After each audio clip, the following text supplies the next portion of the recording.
Hanoi. Donald Trump said Sunday he backed U.S. intelligence agencies who concluded that Russia meddled in the 2016 U.S. presidential election, but repeated his trust in the sincerity of Vladimir Putin's denials and slammed critics of his relationship with the Russian leader. Key former Trump aides are under U.S. investigation for possible collaboration with the Kremlin, and the issue of whether Moscow interfered with last year's vote has overshadowed the tail end of the president's ongoing Asia tour. Addressing a press conference in Hanoi, Trump was asked to clarify comments he had made on Air Force One the day before about Putin's insistence that Moscow had never tried to affect the outcome of the U.S. vote. "I believe he feels he and Russia did not meddle in the election," Trump said. "As to whether or not I believe it or not, I'm with our agencies. I believe in our intelligence agencies," he added. WHO meddled. U.S. President Donald Trump chats with Russia's President Vladimir Putin in at the recently concluded APEC economic leaders meeting.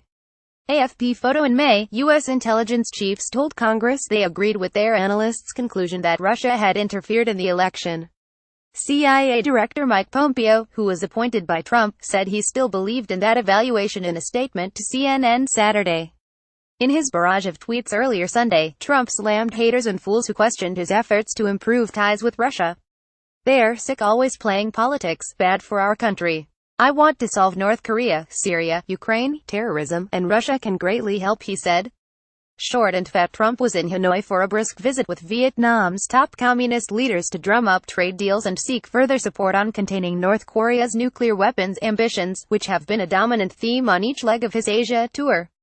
Citing descriptions by North Korean officials and state media of him as an old man, another Trump tweet suggested he was disappointed by what he took to be a personal attack from the North's young leader. "Why would Kim Jong-un insult me by calling me old, when I would never call him short and fat?" Trump wrote. "Oh well, I try so hard to be his friend, and maybe someday that will happen," he added. Later at the press conference, he insisted he hadn't been joking about eventually befriending a man he denounced just last week as a twisted dictator.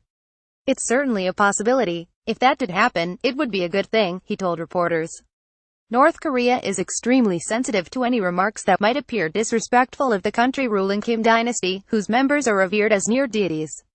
Since becoming president, Trump has engaged in an escalating war of words with Kim, trading personal insults and threats of military strikes and raising concerns about an outbreak of hostilities. Over the past week, Trump has urged Asian leaders to take a united front against the threat posed by the isolated North, warning at APEC that the region must not be held hostage.